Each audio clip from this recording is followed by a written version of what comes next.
ये जो बड़े बड़े पत्रकार हैं जिनके भाई साहब खुद जो हैं बलात्कार के आरोपी थे और उनके लिए जो है दिल्ली से कांग्रेस की पत्रकारों की फौज जाती है, वो संदेशखाली की महिलाओं के लिए कैसे आवाज़ उठाएंगे? क्योंकि उनके तो घर में ही परंपरा है महिलाओं को इस तरह से जो है शोषण करने की। पत्रकार को इस बात का हक है, पत्रकार की ये आज़ादी है, पत्रकार का ये जिम्मेदारी है कि वो मोदी सरकार के खिलाफ बोले, लेकिन मोदी सरकार के खिलाफ बोले और ममता बनर्जी की जो अत्याचार उस पर आप नहीं बोलें, इससे ज़्यादा शर्मनाक क्या हो सकता है? आपको उस महिला की अस्मिता और उसकी आबरू के लिए आवाज़ उठानी होगी, उसके खिलाफ जो अत्याचार हुआ है उसके विरुद्ध आपकी आवाज़ बुलंद करनी होगी। नमस्कार, आप देख रहे हैं नेशन लाइव, मैं हूं आर्यन। संदेशखाली की घटना से आप लोग वाकिफ़ होंगे। हाल में ही एक पत्रकार को 3 दिन की कस्टडी के लिए पुलिस ने रिमांड मांगी है।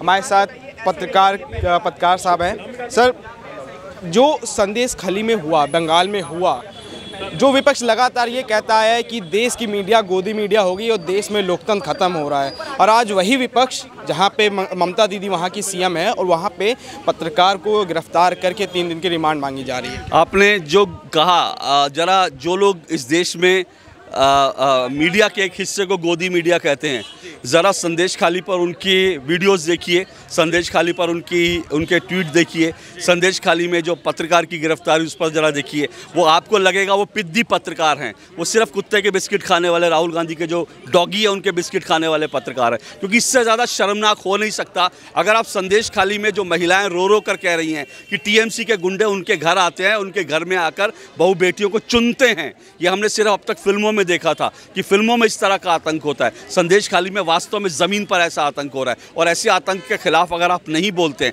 तो मुझे लगता है कि आप अपनी माँ को क्या मुंह दिखाते होंगे, आप अपनी बेटी को क्या मुंह दिखाएंगे, आप अपने घर में जो आपकी बहन है उसको क्या मुंह दिखाएंगे अगर आप संदेशखाली के खिलाफ जो है आवाज़ नहीं उठा सकते। और उससे भी शर्मनाक, जो पत्रकार संदेशखाली के खिलाफ आवाज़ उठा रहे थे उनको जिस तरह से प्रताड़ित करके जिस तरह पुलिस खींच के ले गई, उसको लेकर आप खामोश हैं। मतलब आपको लगता है कि आप जो हैं, आप ने जो है सब नैतिकता के सारे मानदंड पूरे कर लिए हैं, वो पत्रकार। और फिर मुझे थोड़ा सा जब मैं सोचता हूँ तो मुझे लगता है इसमें हैरानी भी नहीं है।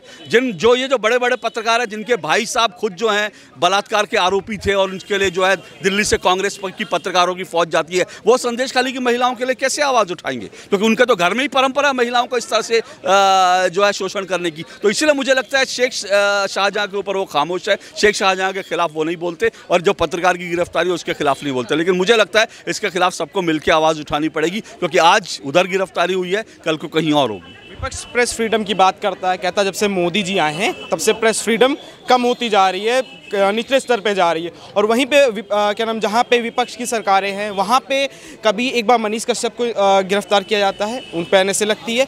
अब यहाँ पे जो बंगाल में हुआ है वो भी एक तरह से उसी के तौर पे देखा जा रहा है। क्या देखते हैं आप? देखिए, फिर कह रहा हूँ ये बड़ा दुर्भाग्यपूर्ण है।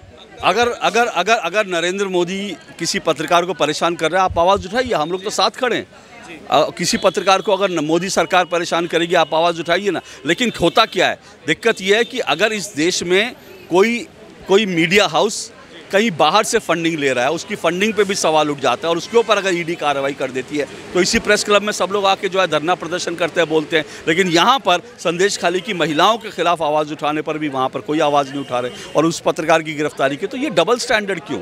आप मोदी जी के खिलाफ बोलिए, बिल्कुल बोलना चाहिए, पत्रकार को इस बात का हक है, पत्रकार की ये आज़ादी है, पत्रकार का ये जिम्मेदारी है कि वो मोदी सरकार के खिलाफ बोले। लेकिन मोदी सरकार के खिलाफ बोले और ममता बनर्जी की जो अत्याचार उस पर आप नहीं बोलें, इससे ज़्यादा शर्मनाक क्या हो सकता है? क्या आपको ममता बनर्जी ने, क्या आप जैसे अभी तो राजदीप जी की पत्नी को उन्होंने ममता दीदी ने पहुंचा दिया है, तो हो सकता है बाकी जो पत्रकार आज खामोश है उनको भी लालच लगा होगा कि मेरी पत्नी को, मेरी बहन को या मुझे जो है ममता दीदी किसी दिन राज्यसभा में पहुंचा देंगी, हो सकता है इसलिए खामोश हो। तो एक सीट के लिए, एक राज्यसभा की सीट के लिए कम से कम अपना जो है इस हद तक नैतिक पतन मत कीजिए, आवाज़ उठाइए, पत्रकारों पर हमले के खिलाफ आवाज़ उठानी ही चाहिए। बंगाल की सीएम खुद एक महिला है और वहाँ पे महिलाओं के साथ जो हो रहा है फिर भी वो मौन धारण किए हुए हैं उस पर। यही तो दुर्भाग्यपूर्ण है कि वो खुद एक महिला हैं और उनके राज में महिलाओं के ऊपर ऐसा अत्याचार हो रहा है, और वो ये भी दावा करती हैं कि उन्होंने 40% महिलाओं को राज्यसभा लोकसभा में भेजा है।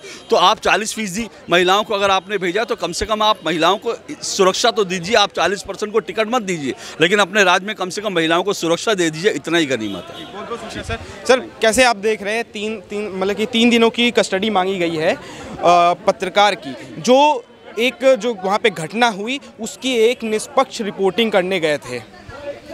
देखिए, पत्रकार को जब आप फ्रीडम ऑफ एक्सप्रेशन की बात करते हैं तो पत्रकार को ये बिल्कुल न्याय संगत और संविधान सम्मत ये उसका अधिकार है, वो किसी भी घटना की एज इट इज़ रिपोर्टिंग करे। उसके बाद अगर आपको किसी भी प्रकार की सरकार को, ममता सरकार को ऐसा महसूस होता है कि उसकी पोल खुल रही है, उसको ऐसा महसूस होता है कि कहीं ना कहीं ऐसा लग रहा है कि चीज़ें जो नहीं दिखनी चाहिए वो समाज को दिखेंगी, तो ये डर है, ये एक भय है ममता सरकार का, जो संतू की गिरफ्तारी के रूप में सामने आया है।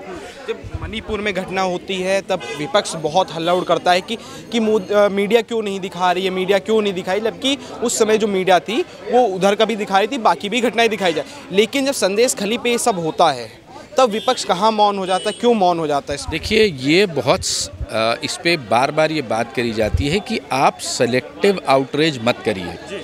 आप एक बहुत सेलेक्ट होकर बात करते हैं कि एक ऐसा धड़ा है जो बिल्कुल चुप है, महिला वहाँ भी थी, महिला यहाँ भी है, उस महिला के लिए आप इतने मुखर हो जाते हैं कि देखिए उसके साथ ऐसा व्यभिचार हुआ, उसके साथ गलत हुआ, महिला तो वो यहाँ भी हैं, तब आप मौन हो जाते हैं। तो ये जो सेलेक्टिव आउटरीच है, जो सेलेक्टिव हम चीज़ों को लेते हैं, भाई अगर आप महिला की अस्मिता की बात करते हैं तो महिला तो यहाँ भी है, बाहर भी है, कहीं है, आपको उस महिला की अस्मिता और उसकी आबरू के लिए आवाज़ उठानी होगी। उसके खिलाफ जो अत्याचार हुआ है उसके विरुद्ध आपकी आवाज़ बुलंद करनी होगी। फिर आप इस धड़ में पत्रकारों के धड़े बटकर नहीं रह सकते कि मैं सेलेक्टिव चीज़ों पे बोलूँगा, क्योंकि मैं ममता जी का है तो मैं इसलिए नहीं बोलूँगा, और ये अगर मणिपुर का है या और कहीं किसी भी और जगह महिला के साथ कोई घटना होती है तो मैं बोलूँगा। तो ये जो सेलेक्टिव हमारा जो आउटरीच हो गई है उसको भी काउंटर करने की ज़रूरत है, और लोगों को उसको समझना होगा कि महिला महिला है, वो आपको सेलेक्टिव होकर आप बात नहीं कर सकते। राहुल गांधी लगातार निशाना साधता है मोदी जी के ऊपर कि जब से उनकी सरकार आई है तब से देश में प्रेस फ्रीडम निचले स्तर पे चला जाता है, और अब जो उनके साथी गठबंधन हैं, इंडी गठबंधन के साथी हैं ममता बनर्जी, और वो उनकी जब उसमें होता है तब ये लोग चुप हो जाते हैं, इस पर कोई बात नहीं करते हैं। ना राहुल गांधी ना प्रियंका गांधी जो महिला खुद है, महिलाओं के साथ अत्याचार हो रहा है, ममता बनर्जी भी चुप हैं, और बाकी जितनी भी महिलाएं नेता हैं वो भी चुप हैं इस मामलों में। देखिए, मैं यही बात आपको फिर दोबारा दोहरा रहा हूँ कि जो सेलेक्टिव आउटरीच है, जो हम एक बहुत ज़्यादा सेलेक्टिव हो जाते हैं चीज़ों को लेकर, कि अगर हम विपक्ष में हैं तो हम पक्ष को लेके सेलेक्टिव हो गए, और हम पक्ष में हैं तो विपक्ष को लेके सेलेक्टिव हो गए। ये जो नैरेटिव जो चलता है इसको तोड़ने की कहीं ना कहीं ज़रूरत है, और हमको ये समझना होगा जो मुद्दा है वो देश होना चाहिए, पार्टी या नहीं। बहुत बहुत शुक्रिया। मैं इस समय प्रेस क्लब ऑफ इंडिया पे था, और यहाँ पे संदेश खाली में जो पत्रकार की गिरफ्तारी हुई उसको लेके यहाँ पे पत्रकारों ने धरना दिया, और देखते रहिए हमारे चैनल नेशन लाइव।